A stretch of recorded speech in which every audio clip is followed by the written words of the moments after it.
목소리로 우리들의 신앙을 고백하겠습니다. 전능하사 천지를 만드신 하나님 아버지를 내가 믿사오며 그 외아들 우리 주 예수 그리스도를 믿사오니 이는 성령으로 잉태하사 동정녀 마리아에게 낳으시고 본디오 빌라도에게 고난을 받으사 십자가에 못 박혀 죽으시고 장사한 지 사흘 만에 죽은 자 가운데서 다시 살아나시며 하늘에 오르사 전능하신 하나님 우편에 앉아 계시다가 저리로서 산자와 죽은 자를 심판하러 오시리라. 성령을 믿사오며 거룩한 공예와 성도가 서로 교통하는 것과 죄를 사하여 주시는 것과 몸이 다시 사는 것과 영원히 사는 것을 믿사옵나이다. 아멘.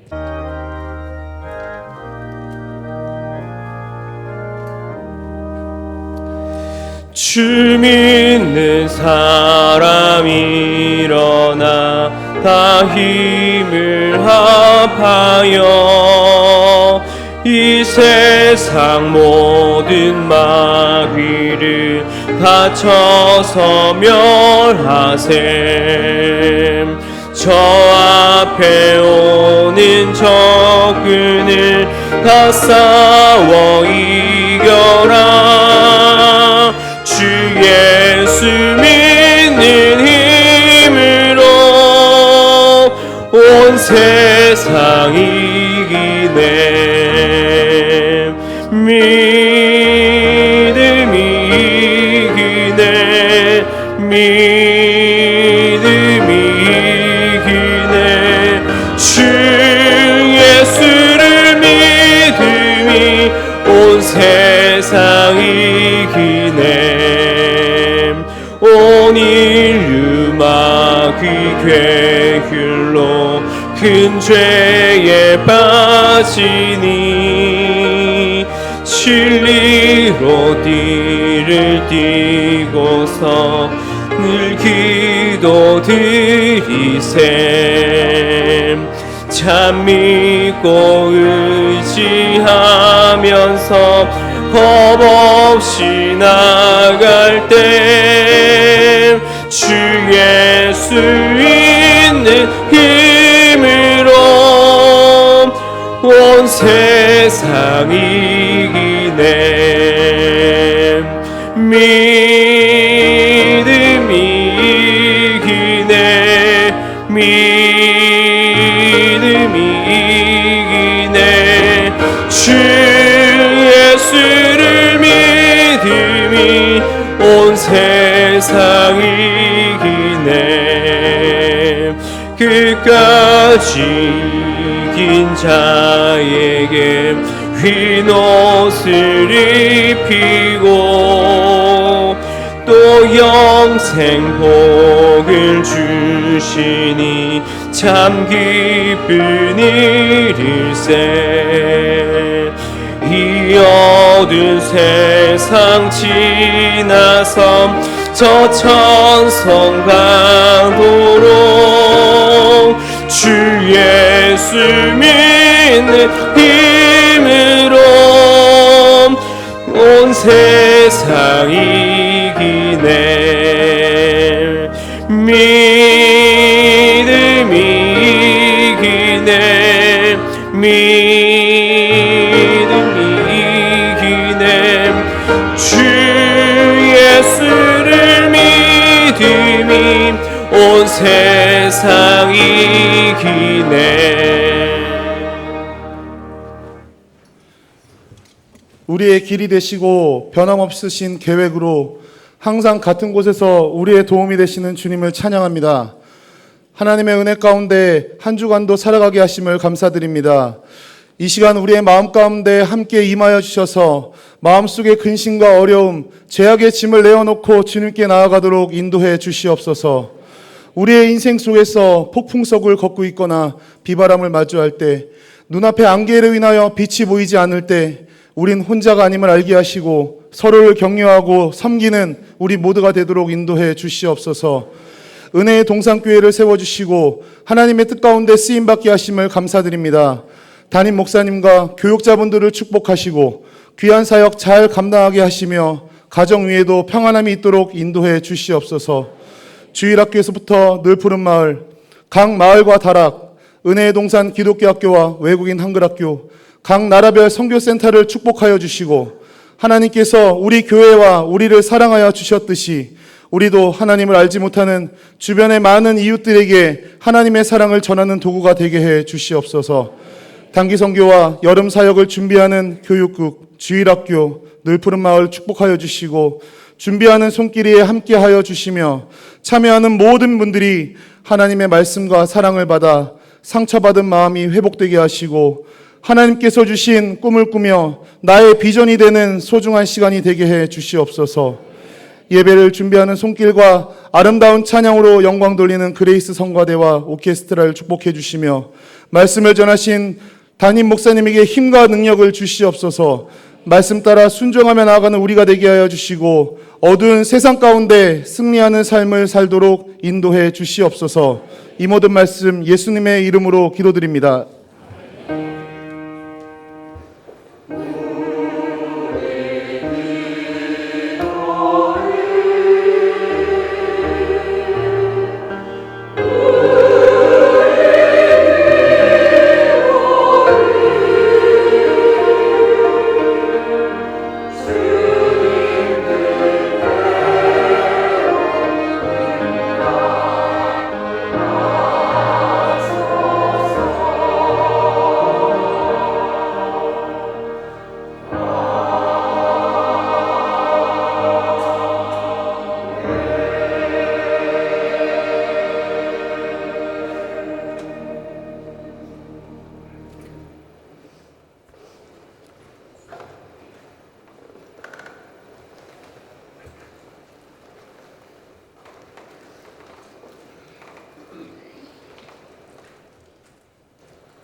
기도드리겠습니다.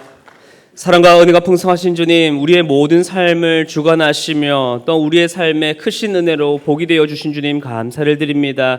복된 그 주님을 따라 날마다 믿음으로 걸어가는 우리의 삶이 되게 하여 주시옵소서. 주께서 우리에게 베풀어 주신 그 크신 은혜와 그 사랑에 감사를 드리며 주님, 이 시간 우리가 그 마음을 다하여 물질을 올려드립니다. 또한 주께 예물을 올려드립니다. 그리고 이 물질 가운데에 우리의 마음과 뜻과 정성을 담아 드리오니 주님 기뻐 받아 주시옵소서. 또한 이를 통하여서 하나님 나라와 그 영광을 위하여 내가 나아가겠습니다. 우리의 삶을 드리겠습니다. 우리의 시간을 드리겠습니다. 주님 고백하오니 우리의 모든 삶 또한 주님 영광 받으셔서 우리를 통하여 하나님의 나라가 이 땅 가운데에 확장되도록 주여 우리를 사용하여 주시옵소서. 감사를 드리며 살아계신 예수 그리스도의 이름으로 기도드렸습니다. 아멘.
성도님들과 은혜모자교회 성도님들, 그리고 제가 얼굴도 모르는데 이렇게 헌금을 해주신 분들이 되게 많아요. 이름만 알고, 그래서 너무 감사하고 이 자리를 빌어서 감사를 드립니다.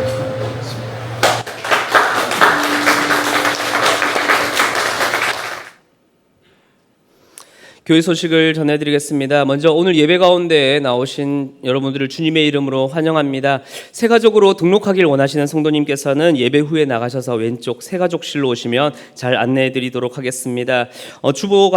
광고가 많기 때문에 자세한 내용은 주보를 참고해 주시면 감사를 드리겠습니다. 다음 주는 맥주 감사 주일로 드립니다. 올 한 해 절반까지 이룰 수 있도록 인도하신 주님의 은혜에 감사를 드리는 한 주와 또한 주일이 되었습니다. 좋겠습니다. 매일 성경 7, 8월호가 나왔습니다. 마을과 이름을 확인하시고 비전홀 로비에서 찾아가시길 바랍니다. 7, 8월은 간편 복장을 착용하도록 합니다.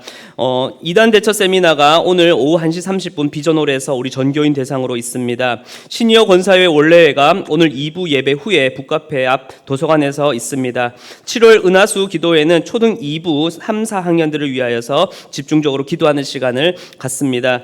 늘 푸른 여름 성경학교가 내 평생 주님과 함께라는 주제로 우리 다음 주 오전 11시부터 쉐마홀에서 진행이 됩니다. 제1권사회 원래회가 7월 6일 다음 주 엄니추어탕에서 있습니다. 이교구 친선 탁구 교류전이 7월 13일 주일 오후 3시에 쉐마홀에서 있습니다. 7.14 연합기도회 대성회가 7월 14일 오후 2시부터 한양대학교 서울캠퍼스 올림픽 체육관에서 있습니다. 관리국에서 광고를 드립니다. 분리수거에 관한 부분인데요. 비전센터와 그레이스센터 입구에 분리수거장이 마련되어 있습니다. 분류에 맞게 잘 분리수거해 주시고 종이박스는 잘 분해를 하셔서 주차장 앞 컨테이너에 버려주시면 감사를 드리겠습니다. 원활한 분리수거를 위해서 여러분 개인뿐 아니라 모든 부서와 또한 우리 함께 하시는 성도님들 함께 적극적으로 좀 참여해 주시고 협조해 주시면 감사드리겠습니다. 관리국에서 비전홀 왁스 작업을 안내 드립니다. 7월 19일 토요일 오전 8시와 오후 3시에 이 장소에 있는 모든 의자를 빼고 이 작업을 깨끗하게 왁스 작업을 하려고 합니다. 그래서 많은 인원이 필요합니다. 그래서 오전 8시와 오후 3시에 우리 모든 집사 집사님 또한 우리 권사님들 함께 자원해 주셔서 함께 우리 예배당을 돌아보는 일에 동참해 주시면 감사드리겠습니다. 관리국에서 주차 안내 봉사자를 모집 중에 있습니다. 2명 모집 중에 있고 최중호 집사님께 문의해 주시면 되겠습니다. 열린다락에서 대금반을 모집 중에 있습니다. 주일 오후 5시 늘 푸른 교실에서 모임이 있습니다. 가야금 반 또한 함께 모집 중에 있습니다. 주일 오후 3시 30분 유치부실에서 모집 중에 있습니다. 아버지 밴드 단원을 모집 중에 있습니다. 각 모집 부문은 주보를 참고해 주시고 문의사항은 김원일 집사님께 문의해 주시면 되겠습니다. 임명입니다. 사랑마을 여오다락 이재선 권사님을 부순장으로 임명합니다. 작년에 저희 교회에서 분립개척한 드림동산교회 설립 감사 예배가 7월 5일 토요일 오후 2시에 드림동산교회 예배당에서 있습니다. 교인 동정입니다. 화평마을 서현수 집사님, 한소미 집사님 부친상 당하셨습니다. 포도마을 조성진 집사님, 이안순 집사님 모친상 당하셨습니다. 은혜마을 구자경 집사님, 김미연 권사님 모친상 당하셨습니다. 출산 광고입니다. 축복마을 윤상혁 집사님, 남세림 집사님 등려하셨습니다. 결혼 광고입니다. 남양마을 고미정 집사님의 장남 박형진 형제의 결혼식이 7월 5일 토요일 오후 1시 JW 웨딩 컨벤션 센터에서 있습니다. 이번 주 식당 봉사는 세빈마을입니다. 다음 주 식당 봉사는 예빈마을입니다. 다음 주 청소 봉사는 향기마을입니다. 이제 목사님 나오셔서 학습과 세례 진행해 주신 후에 말씀 전해 주시겠습니다. 오늘 이 시간에 학습 받으시는 성도님 계십니다. 박정현 성도님 자리에서 한번 일어나 주십시오. 우리 성도님 이제 하나님 앞과 여러 증인들 앞에서 자신의 신앙을 고백하고 하나님의 사람으로 더욱 든든히 서려고 합니다. 여러분도 같이 기도해 주시고 또 격려해 주시면 좋겠습니다. 제가 이제 질문할 때 예라고 대답해 주시면 되겠습니다. 성도님은 자신의 죄악된 생활을 버리고 천지 만물을 창조하시고 홀로 주관하시는 하나님을 믿고 섬기기로 서약하십니까? 주는 그리스도시요 살아계신 하나님의 아들이심을 믿습니까? 성경을 하나님의 말씀으로 믿고 그 말씀대로 순종하며 살기로 서약하십니까? 주의를 거룩하게 지키고 교회의 질서에 순종하며 어떠한 환경에서도 끝까지 주님을 믿기로 서약하십니까? 네, 기도하겠습니다. 하나님 아버지, 박정현 성도님 이제 하나님 앞과 여러 증인들 앞에서 신실하게 자신의 신앙을 고백했습니다. 주님께서 이 믿음을 기뻐 받으실 줄 믿습니다. 하나님 더욱더 믿음이 자라나서 세례받고 하나님의 나라 기둥으로 든든히 설 수 있도록 은혜를 더하여 주시고 온 가족 가운데 복음의 풍성함이 넘쳐 흐르게 하여 주시옵소서. 예수님의 이름으로 축복하며 기도하옵나이다. 아멘. 이제 제가 공포하겠습니다. 박정현 성도님 하나님을 믿기로 결심한 것을 하나님과 교우들 앞에서 증거했으므로 오늘부터 대한예수교 장로회 은혜의 동산교회 학습교인 된 것을 내가 성부와 성자와 성령의 이름으로 공포하노라. 아멘. 박수로 한번 축하해 줍시다. 자리에 앉으십시오. 오늘 또 세례 받으시는 성도님 계신데요. 한현주 성도님 자리에서 한번 일어나 주십시오. 이제 성도님이 또 하나님 앞과 여러 증인들 앞에서 자신의 신앙을 고백하도록 하겠습니다. 네? 예. 자막이 잘못 나왔습니다. 너무 동안이신가 봐요. 이제 제가 서약 질문하도록 하겠습니다. 성도님은 하나님 앞에서 죄인이기 때문에 당연히 멸망받아 마땅하나 하나님의 자비하심으로 구원에 이른 소망의 사람이 된 것을 분명히 인정하십니까?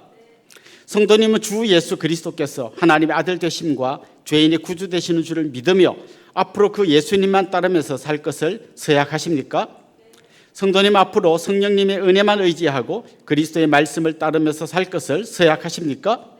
성도님은 교인으로서 의무와 권리를 옳게 행하고 교회의 지도에 복종하며 교회의 화평을 이루고 덕을 세우는 데 힘쓸 것을 서약하십니까? 기도하겠습니다. 하나님, 한현주 성도님 이제 하나님과 여러 증인들 앞에서 신실하게 자신의 신앙을 고백했습니다.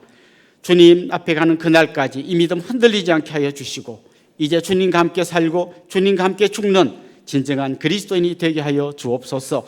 하나님, 사랑하는 딸에게 하늘문을 열어주시고 하늘의 풍성한 은혜를 날마다 충만히 부어 주시옵시고 하나님과 동행하며 기쁨의 찬송을 멈추지 않는 그런 귀하고 복된 삶 살게 하여 주옵소서. 예수님의 이름으로 축복하며 기도하옵나이다. 아멘. 이제 앞으로 나오셔서 앉도록 하겠습니다.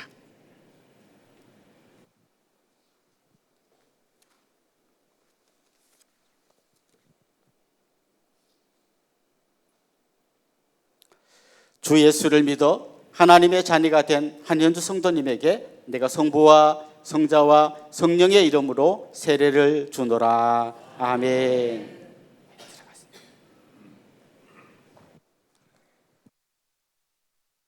한 번 더 자리에서 일어나 주십시오. 제가 공포하겠습니다. 한현주 성도님, 하나님의 은혜로 세례를 받았으므로 이제 대한예수교 장로회 은혜의 동산교회 세례교인 된 것을 내가 성부와 성자와 성령의 이름으로 공포하노라. 아멘. 박수 한번 주십시오. 앞으로 나오세요.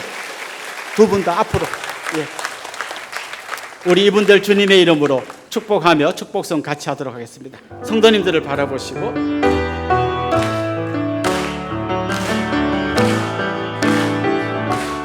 당신은 하나님의 언약 안에 있는 축복의 통로 당신을 통하여서 열방이 주께 예배하게 돼. 여러분 뜨거운 박수로 한번 축하해 주십시오.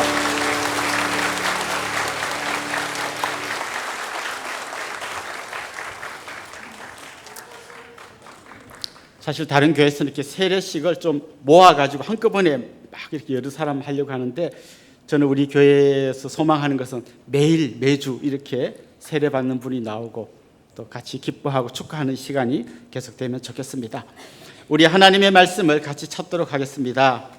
구약성경 하박국 2장 5절부터 20절 말씀까지 저와 여러분이 한 절씩 교독하도록 하겠습니다.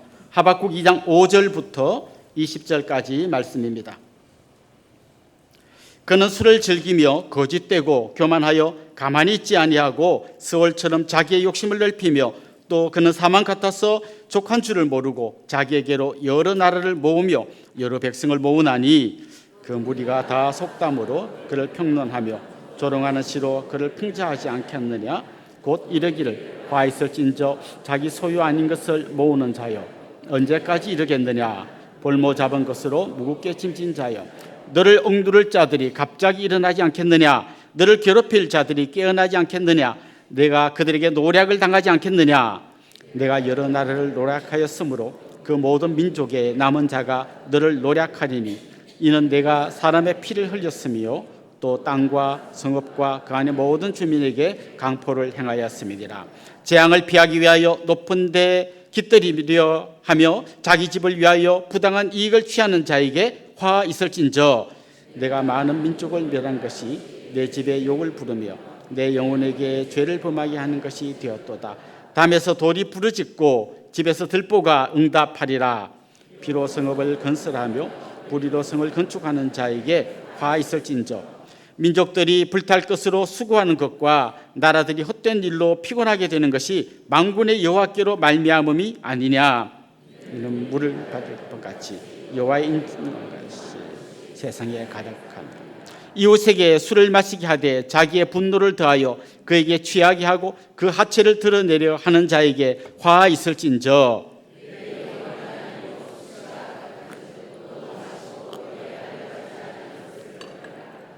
우리 성의 자녀 내게로 돌아올 것이라. 더러운 욕이 내 영광을 가리라.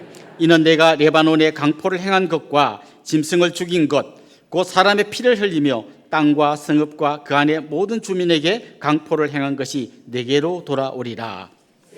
우상은 그 세계 만든 자에게 무엇이 유익하겠느냐. 부어 만든 우상은 거짓 스승이라. 만든 자가 이 말하지 못하는 우상을 의지하니 무엇이 유익하겠느냐.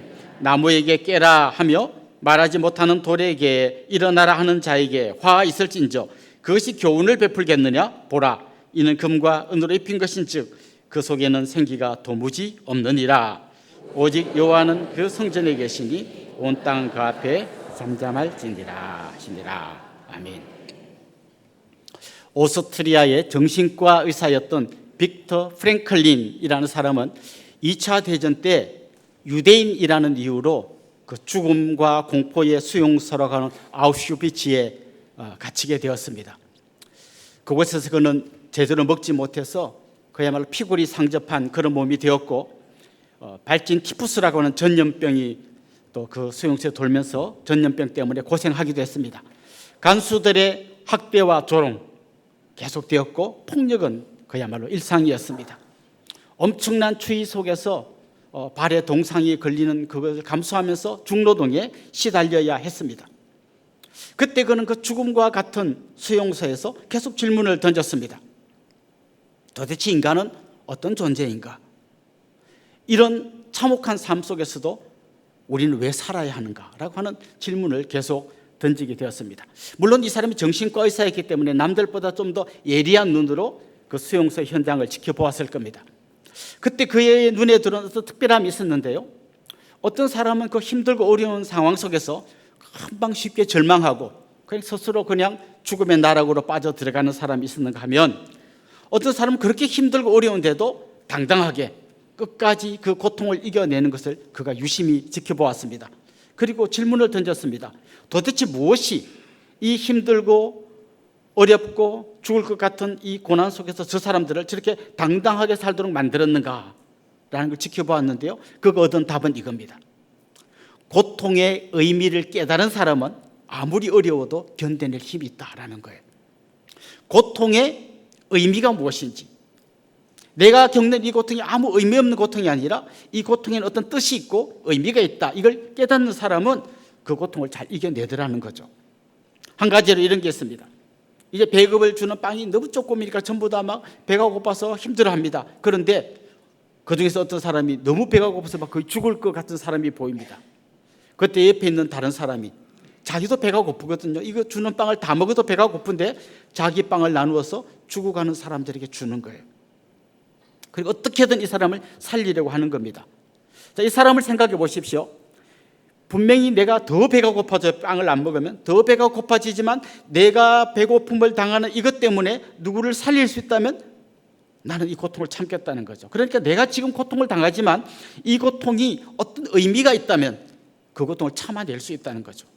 그래서 이 사람은 이제 나중에 수용소에서 나온 다음에 자기만의 독특한 치료법을 개발했습니다. 로고 테라피, 번역하자면 좀 의미 치료요법이라고 하는, 어떤 힘들고 어려운 사람에게 네 삶의 의미가 뭔지를 깨닫게 해줌으로써 그 사람을 회복시키는 이런 치료법을 개발해냈습니다.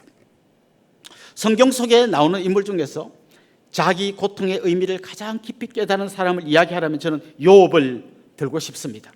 그는 정말 상상할 수 없는 고통 속에서 하나님 앞에 부르짖었습니다. 그러다가 그가 깨달은 것이 있습니다. 여러분이 잘 아시는 욥기 23장 10절에 보면 이런 말씀이 나옵니다.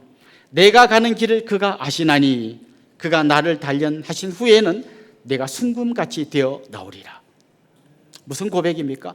지금 내가 겪고 있는 이 고난은 의미 없는 고난이 아니다. 나는 이 고난을 통해서 더 정결해지고 더 단단해지고 더 강해지고 작은 내가 더 커지고 하나님 보시기에 더 멋진 사람으로 내가 다듬어져 갈 것이다 라고 하는 이 고난의 의미를 깨달을 때 그가 고난을 겪어낼 수 있는 힘을 갖게 되는 것이죠.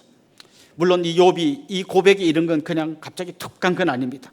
엄청난 고난 속에서 하나님 앞에서 부르짖고 질문하고 울고 하나님 앞에 막 계속하면서 겨우 찾아낸 대답이 이 고난을 통해서 나는 순금 같은 믿음의 사람으로 바뀌게 될 거다. 이걸 그가 깨닫고 고백한 거죠. 오늘 우리가 읽은 이 본문을 기록한 하박국 역시 비슷한 과정을 거쳐갑니다. 그는 정말 이해되지 않는 그 절박한 상황 속에서 하나님 앞에 질문하고 대답을 듣습니다. 대답을 들었는데 더 헷갈립니다. 또 질문합니다. 또 대답을 듣습니다. 하나님 앞에서 그는 계속 몸부림치면서 이 고난의 의미가 뭔지 계속해서 질문을 찾고 질문을 하고 대답을 찾아가고 있었던 거죠. 우리가 지난주에 이 하박국의 질문에 대해서 한번 이미 말씀을 나누었습니다. 하박국 첫 번째 던진 질문이 이거였어요. 하나님, 이렇게 폭력을 쓰고 막 여자들을 겁탈하고 하는 이 나쁜 놈들이 이렇게 많은데 하나님 언제까지 그냥 보고만 계실 겁니까? 이게 질문이었어요. 그때 하나님 이런 대답을 주셨습니다. 조금만 기다려라. 내가 옆에 있는 바벨론이라는 나라를 들어가지고 그 못된 놈들을 더 내가 심판할 거다. 그때 하박국이 쇼크를 받습니다. 충격을 받습니다. 하나님, 그래서 이건 아니죠. 내가 이 나쁜 놈들을 하나님이 좀 심판해 주기를 기대하긴 했지만 그렇다고 해서 하나님도 모르는 저 이방 민족이 와서 우리 유대 민족을 친다는 거, 이거 더 말도 안 되는 거잖아요 라고 하는 게 그의 두 번째 질문이었어요. 그때 하나님 대답이 뭐였습니까? 오직 의인은 믿음으로 말미암아 살리라. 이게 하나님의 대답이었어요. 자, 오늘 본문은 지난 본문에서 이어져 가고 있습니다. 오직 의인은 믿음으로 말미암아 살리라 했는데 뭘 믿으라는 겁니까? 뭘 믿고 살아라는 겁니까? 어쩌면 아마 거기에 대한 대답이 될 수 있을 거예요. 오늘 본문은 정말 의인들이 무엇을 믿고 살아야 하는지에 대해서 이야기하고 있습니다. 오늘 첫 번째로 의인들이 반드시 믿으며 살아야 할 것이 있는데 이겁니다. 악인은 반드시 심판받는다는 걸 믿으라라는 거예요. 악인은 반드시 심판을 받습니다. 사실 바벨론은 하나님이 이 불의한 유대 백성을 징계하기 위해서 사용하셨던 막대기입니다.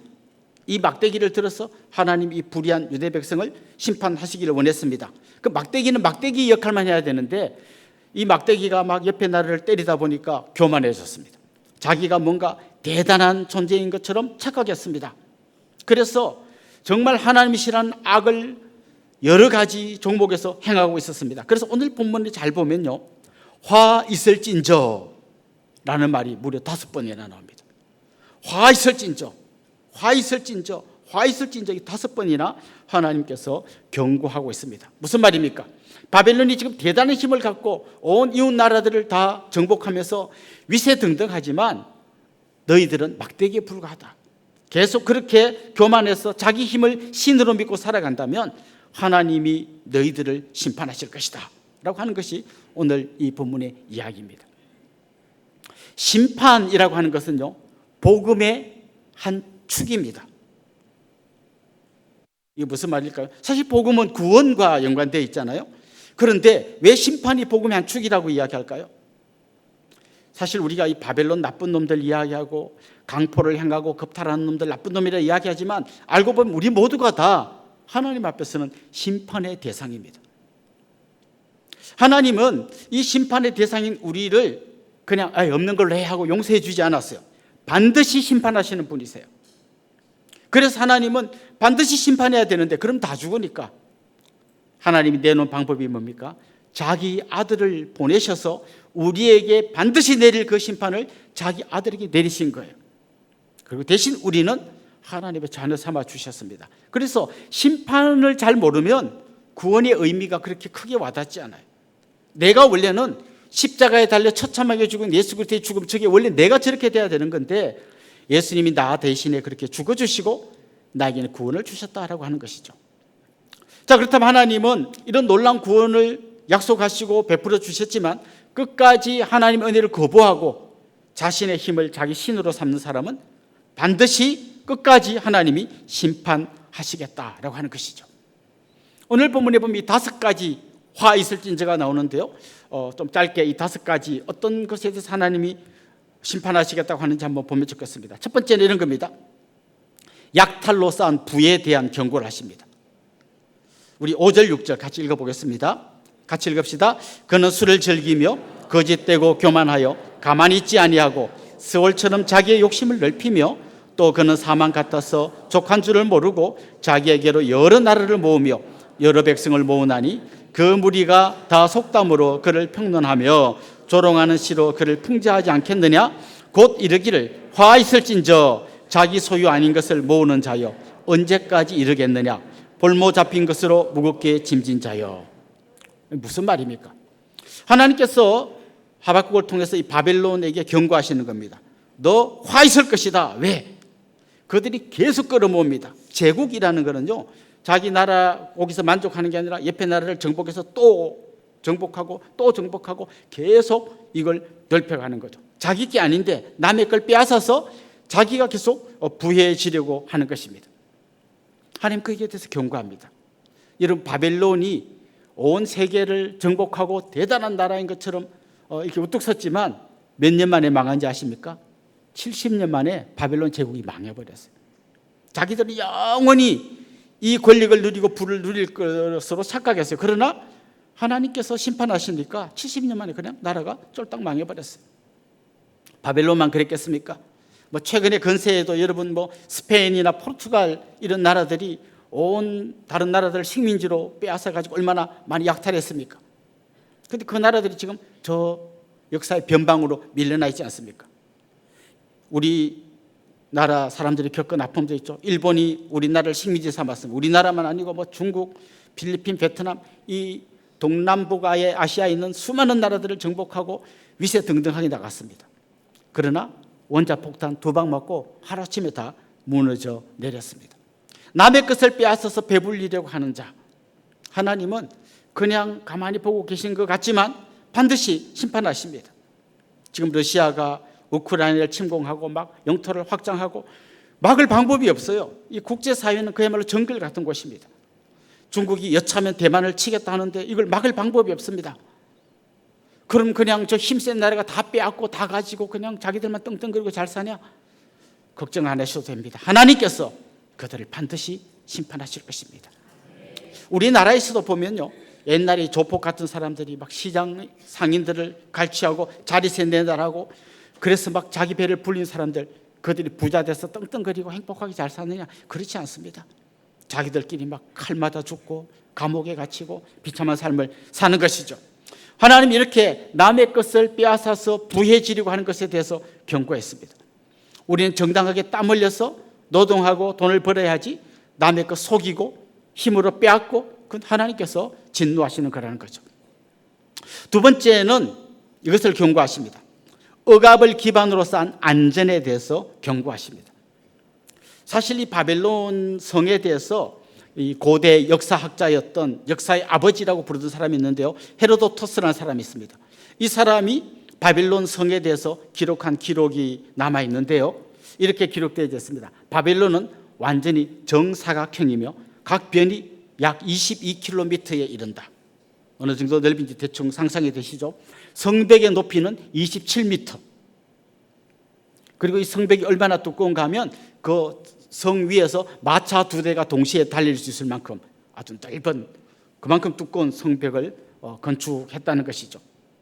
그리고 거기에 100개의 망루와 또 청동으로 된 논문을 달아서 어떤 적도 쉽게 다가오지 못하게 했습니다. 그리고 그 주에 유프라테스 강이 있었는데 강물을 끌어들여 가지고 성 주위로 큰 해자를 만들었어요. 물로 가득 채워갖고 만약 적군이 여기를 넘어오려면 이 깊은 물을 건너와야만 넘어오기 때문에 넘어올 방법이 없도록 만들어놨어요. 엄청 높고 견고한 성, 100개의 망루, 그리고 해자로 둘러싸여져 있는 철옹성 같은 이 성을 믿고 바벨론은 큰 소리 치는 거예요. 어떤 나라든지 덤비려면 덤벼봐라. 우리나라를 치려면 한번 쳐봐라.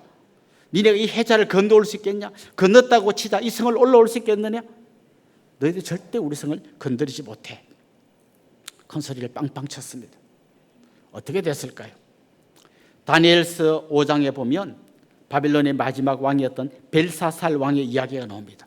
그가 큰 잔치를 배설하고 술에 취해서 흥청망청할 때 저 벽에 왼손가락이 나타나서 글씨를 썼습니다. 메네 메네 데길 우바르신, 하나님의 저울에 달아보고 달아봐도 너 미달이야. 너 이제 망할 거야. 그날 밤에 페르시아 군대가 쳐들어와서 이 성을 점령했습니다. 아니 그렇게 철옹성 같은 성이 어떻게 그리 쉽게 정복되었을까요?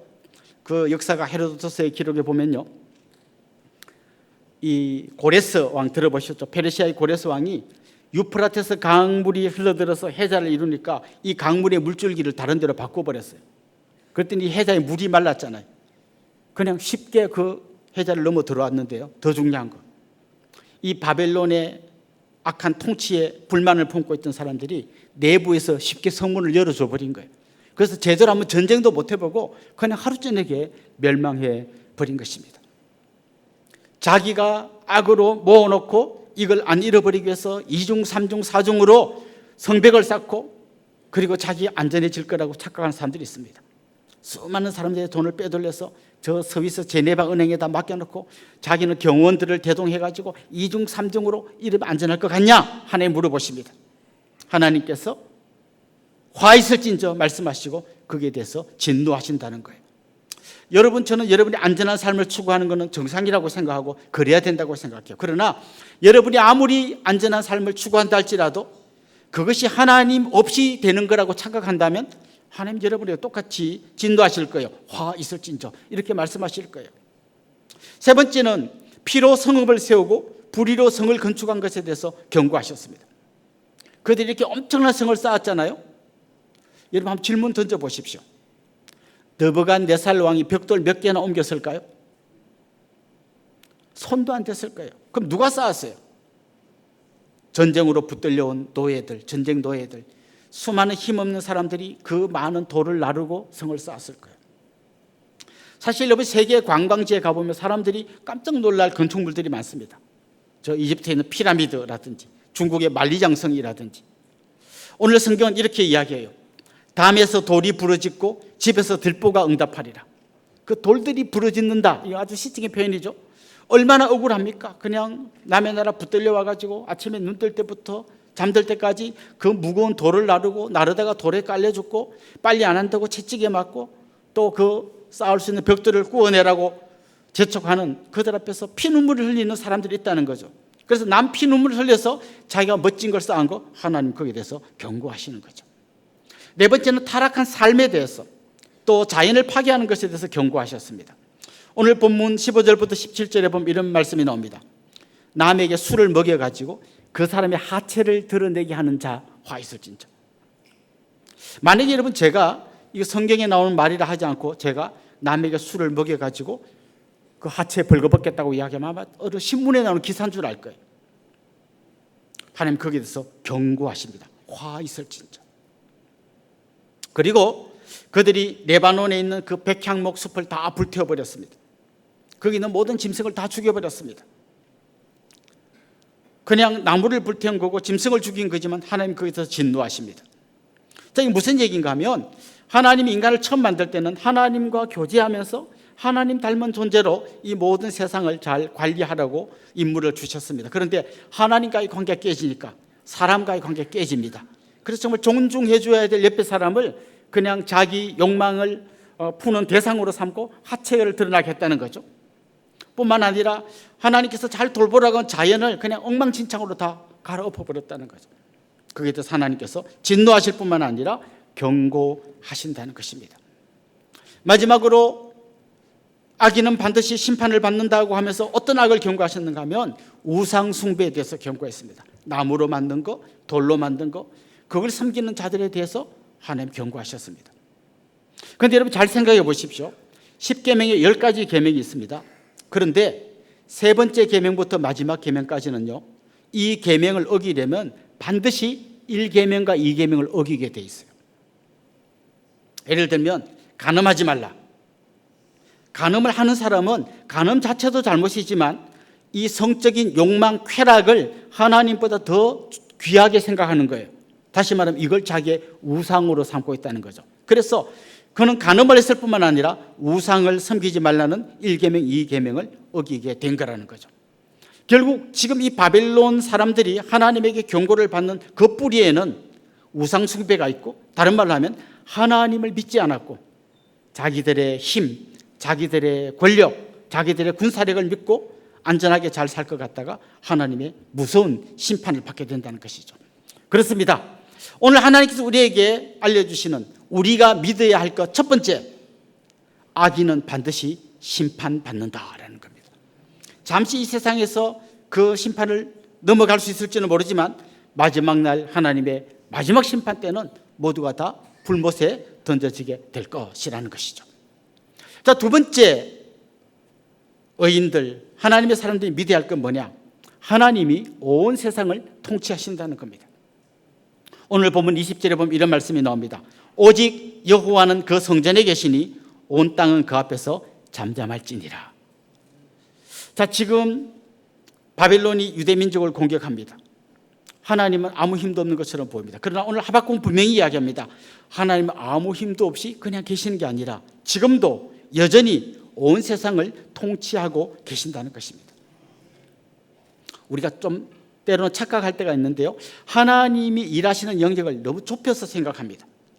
하나님 교회에서 우리 예배를 받아주시고 우리가 기도하면 들어주시고 요런 아기자기하게 이런 일을 해주시는 분이라고 생각합니다. 맞습니다. 당연히 하나님 그런 분 맞습니다. 그러나 그게 전부가 아닙니다. 하나님 우리가 알지 못하는 온 세상을 통치하고 계십니다. 온 우주를 움직이고 계시고 이 땅에서 일어나는 수많은 일들 가운데서 하나님 일하지 않는 영역은 아무데도 없습니다. 여러분, 요즘 세상을 들었다 놨다는 사람이 누군 같아요? 트럼프가 한마디만 하면요, 온 세상이 막 난리 납니다. 관세를 올리겠다, 막 주가가 폭락했다가 내리겠다 하면 또 올랐다가 막 들었다 놨다 합니다. 또 러시아의 푸틴, 이 사람 때문에 그냥 세계 경제가 뒤죽박죽되고 지금 나토와 러시아가 싸우고 온 복잡한 일들, 우리가 다 알지 못하는 수많은 일들이 있는데 저 사람들이 온 세상을 들었다 놨다 하는 것처럼 보이지만 성경은 이렇게 말합니다. 그들이 들었다 놨다 하는 게 아니라 하나님이 여전히 이 세상을 통치하고 계시다라는 것이죠. 다니엘서에 보면 그 느부갓네살 왕이 꿈을 꾸었습니다. 자기도 꿈을 꾼 다음에 꿈을 잊어버리고, 그리고 이 꿈이 뭔지도 알아내고 꿈도 해몽해 주라고 닥달하는데 아무도 모릅니다. 그때 다니엘이 와서 무슨 꿈을 꾸었는지도 말해주고 꿈도 해몽해 줍니다. 이런 꿈을 꾸었어요. 큰 신상을 보았습니다. 머리는 순금으로 되어 있고 팔과 가슴은 은으로 되어 있고 배와 넓적다리는 노스로 되어 있고 종아리는 철로 되어 있고 발은 철과 흙이 뒤섞여 있는 그런 큰 신상이 서 있는 거예요. 그런데 어디선가 돌멩이 하나가 날아옵니다. 그러더니 이 거대한 신상을 딱 때렸더니 와르르 무너져 내려서 겨같이 다 날아가 버리고 날아왔던 돌들은 이제 쌓여가지고 태산을 이루었다. 그런데 이게 무슨 꿈이냐? 지금 바벨론은 순금과 같은 이런 아주 강성한 나라인데 바벨론 다음에 또 다른 나라가 나타날 거라는 거예요. 은과 같은 나라. 그게 끝입니까? 그 다음 또 녹과 같은 나라, 철과 같은 나라가 계속 일어날 거라는 거죠. 마지막에 흙과 같은 나라, 계속해서 이런 나라들이 일어날 거지만 결국엔 어떻게 된다고요?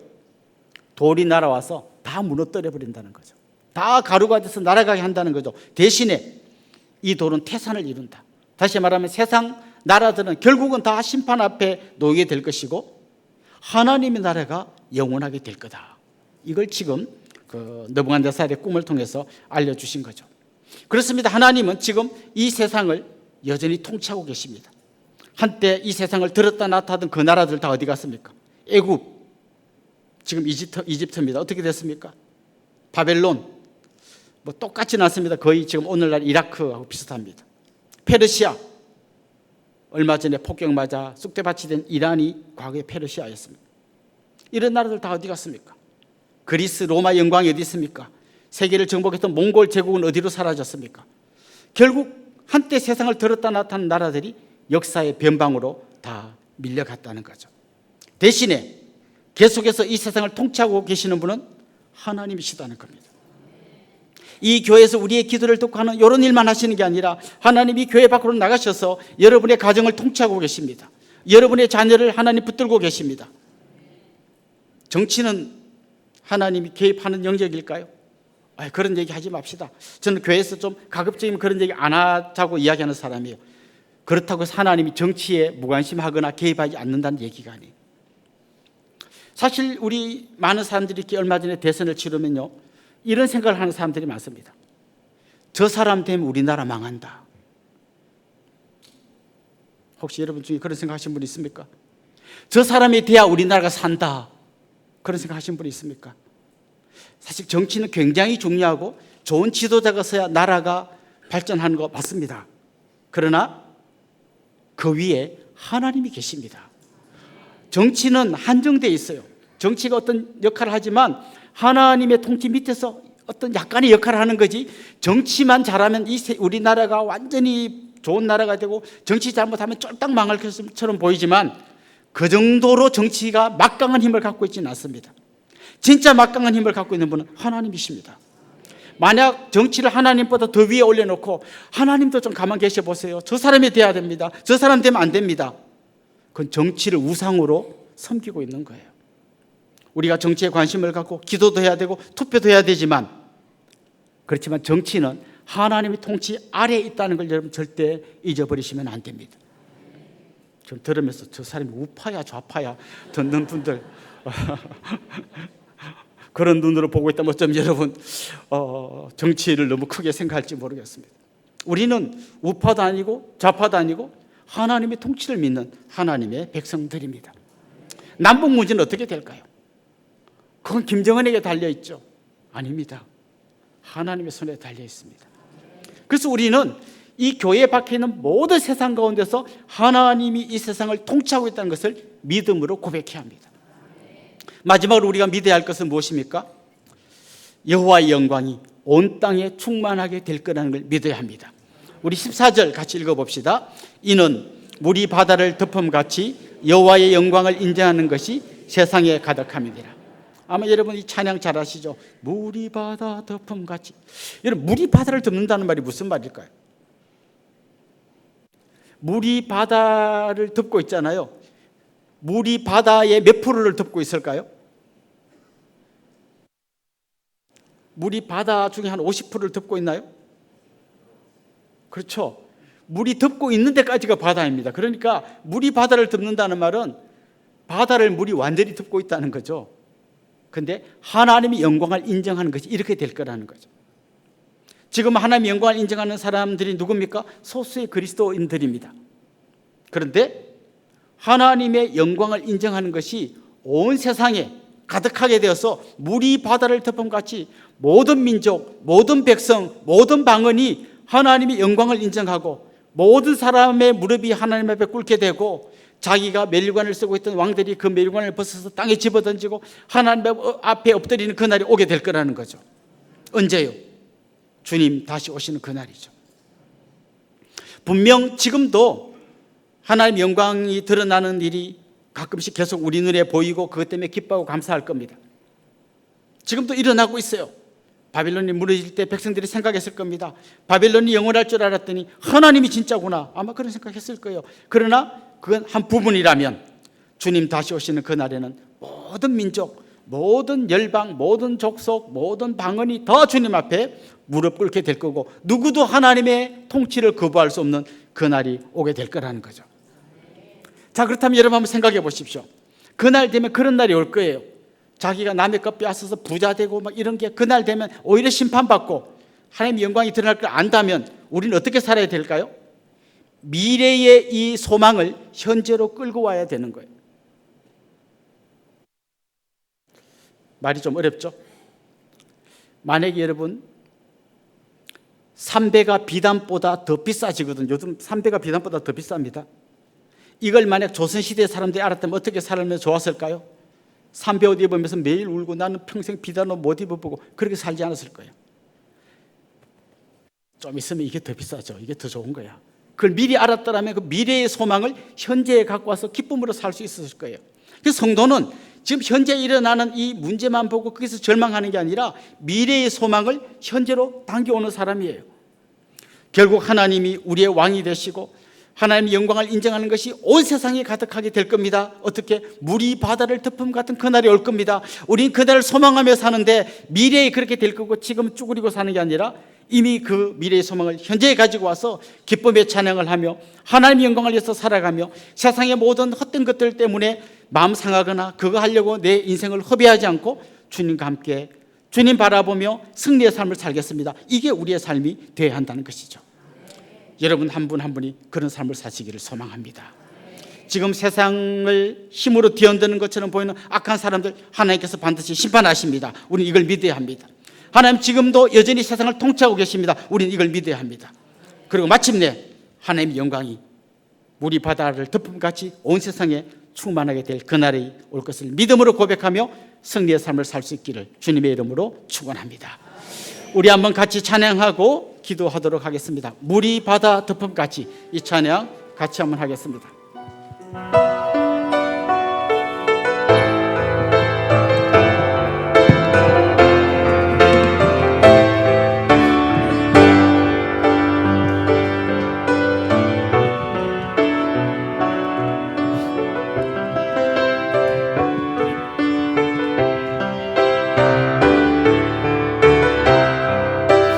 세상 모든 민족이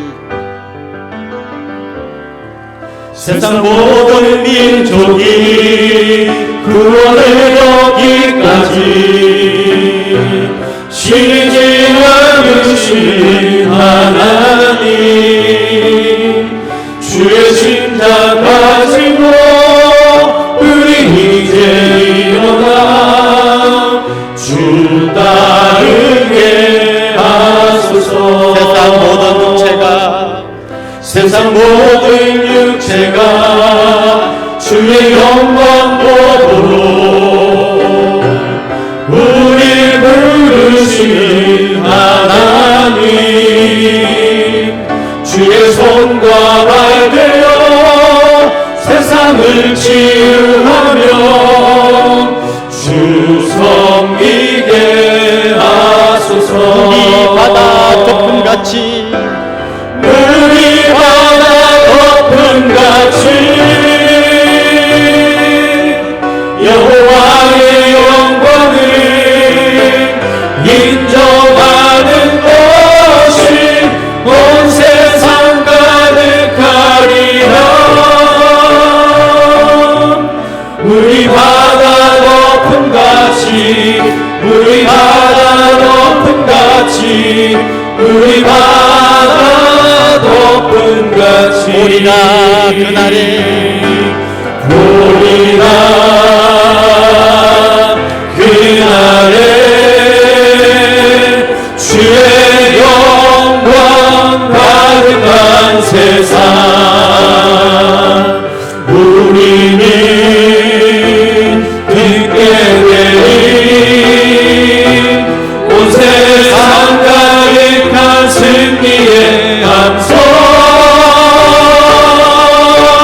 우리 바다 덮음같이 여호와의 영광을 인정하는 것이 온 세상 가득하리라. 우리 바다 덮음같이 우리 바다 덮음같이 우리 바다 덮음같이. 우리 말씀을 생각하면서 계속 기도하면 좋겠습니다. 주님, 제 믿음의 눈을 열어주십시오.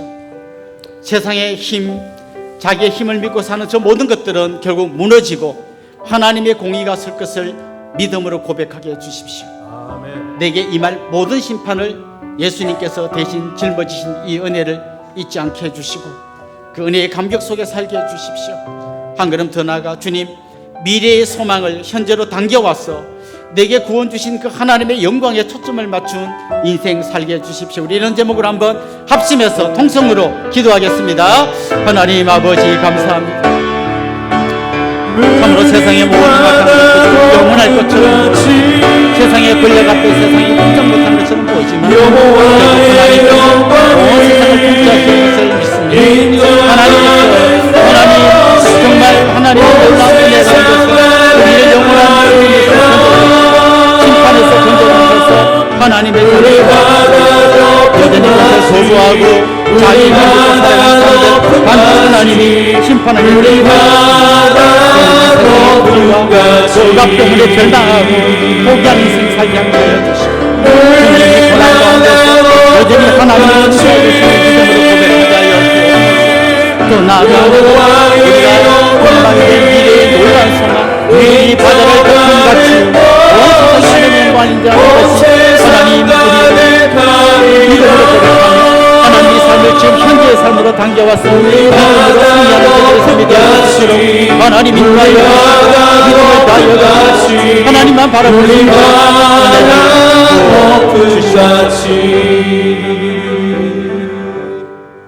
하나님 아버지, 세상의 악이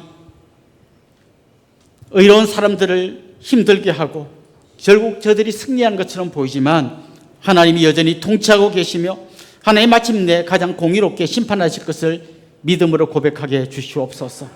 특별히 우리도 똑같이 심판받을 대상이지만 하나님께서 우리에게 말할 수 없는 은혜 베풀어 주셔서 하나님의 자녀 된 것을 잊지 않게 하여 주시옵소서.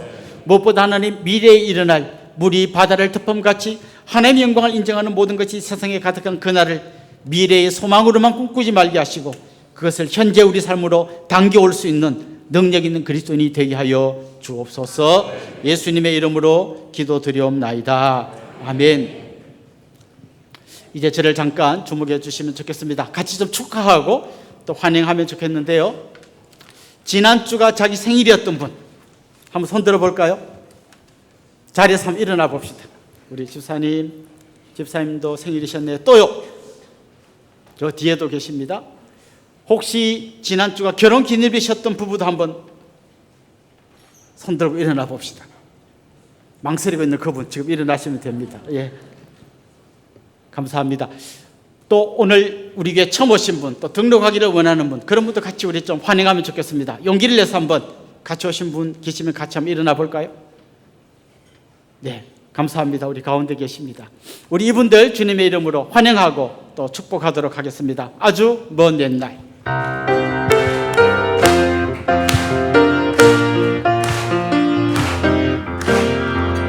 아주 먼 옛날 하늘에서는 당신을 향한 계획이 있었죠. 하나님께서 바라보시고 좋았더라고 말씀하셨네. 이 세상 그 무엇보다 귀하게 나의 손으로 창조하였노라.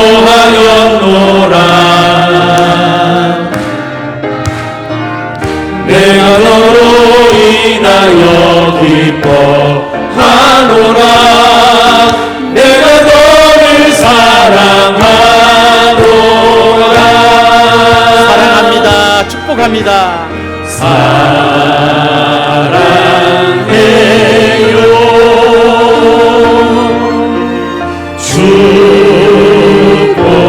축복해요.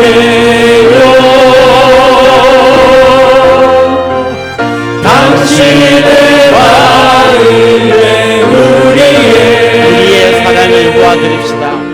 사랑을 드려요. 사랑합니다. 축복합니다. 우리 옆에 있는 분들과 한번 그런 인사를 나눕시다. 주님의 이름으로 사랑하고 축복합니다. 이제 우리 자리에서 한번 다 일어나겠습니다. 우리는 움직이는 교회 같이 찬양하고 축도로 예배를 마치겠습니다.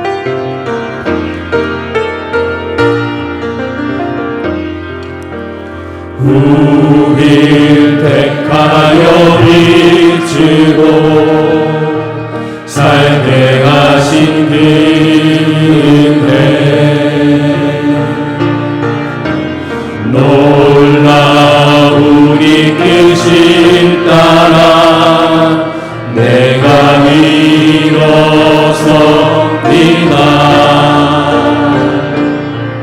우리를 가득 채우사 부욕해 하신 주 사랑 그 완전하신 열심으로 내가 나아갑니다. 우리는 주의 움직이는 교회 하나님 기뻐하신 향기 되리 보배가 되신 주만 자랑하리 부르신 곳에서 오직 주님만 예배하리. 우리 주 예수 그리스도의 은혜와 하나님 우리 아버지의 극진하신 사랑과 성령님의 감화, 감동, 위로, 교통, 충만하심이 사랑하는 주님의 백성들과 그 가정 위에 이제로부터 영원토록 함께 있을지어다. 아멘.